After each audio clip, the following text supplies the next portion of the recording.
ఢిల్లీ ఎర్రకోట పేలుళ్ల కేసులో సరికొత్త విషయాలు వెలుగులోకి వస్తున్నాయి. ఢిల్లీలో ఉగ్రదాడులకు కాకుండా ఆత్మాహుతి దాడులకు డాక్టర్ ఉమర్ నబీ ప్రయత్నించినట్లుగా తెలుస్తోంది. ఆ ప్రయత్నాలు సఫలం కాకపోవడంతోనే తాను ఆత్మాహుతి దళ సభ్యుడిగా మారిపోయినట్లుగా నిఘా వర్గాలు గుర్తించాయి. సూసైడ్ బాంబర్గా పలువురిని ఒప్పించేందుకు ప్రయత్నించారు డాక్టర్ ఉమర్ నబీ. 2021లో అతను టర్కీకి వెళ్లాడు. అక్కడే ఉగ్ర ముఠాల మాయలో పడ్డాడు. ఉగ్ర భావాజాలాన్ని నింపుకున్నాడు. అప్పటి నుంచే పేలుళ్ల కోసం ప్లాన్ చేశాడు. పేలుడు పదార్థాలు సేకరించాడు.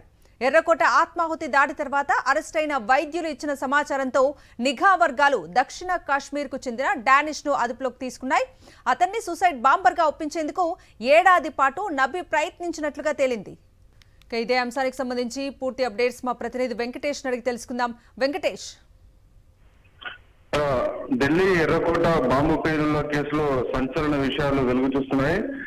ఉమర్ నబీ మరికొద్ది మందిని సూసైడ్ బాంబర్ గా మార్చేందుకు ఒత్తిడి చేసినట్లుగా ఇన్వెస్టిగేషన్ లో వెల్లడైంది. నిజానికి కాశ్మీర్ కి సంబంధించినటువంటి డాక్టర్ ఇచ్చినటువంటి సమాచారంతో కాశ్మీర్ లో డానిష్ అనే వ్యక్తిని అదుపులోకి తీసుకున్నారు. సో డానిష్ ను సూసైడ్ బాంబర్ గా మార్చాలని ఉమర్ నబీ దాదాపు నెల రోజుల పాటు ప్రయత్నం చేశారు. సో ఆ విషయాన్ని డానిష్ ఇన్వెస్టిగేషన్ లో వెల్లడించినటువంటి పరిస్థితి. అయితే డానిష్ తన కుటుంబానికి తాను ఒక్కనేనని, వేరే ఎవరు కూడా తన కుటుంబానికి అండగా లేరు, తాను సూసైడర్ గా బాంబర్ గా మారి చనిపోయేందుకు సిద్ధంగా లేనని డానిష్ చెప్పడంతో ఉమర్ వేరే ప్రయత్నాల కోసం ప్రయత్నాలు కొనసాగించారు. కానీ ఎవరు దొరకపోవడంతో ఈలోగా ఫరీదాబాద్ లో డాక్టర్స్ వద్ద పేలుడు పదార్థాలు దొరికిపోవడంతో ఇక గత్యంతరం లేని పరిస్థితుల్లో డాక్టర్ ఉమర్ నబీ తనను తాను డిసెంబర్ 6వ తేదీన ఎర్రకోట ముందు కారులో బ్లాస్ట్ చేసుకుని ఆత్మాహుతి దాడికి పాల్పడ్డారు.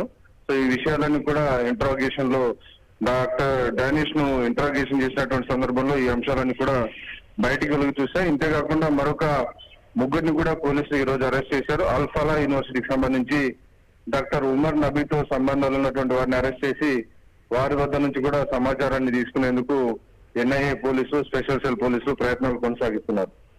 Right Venkatesh, thank you.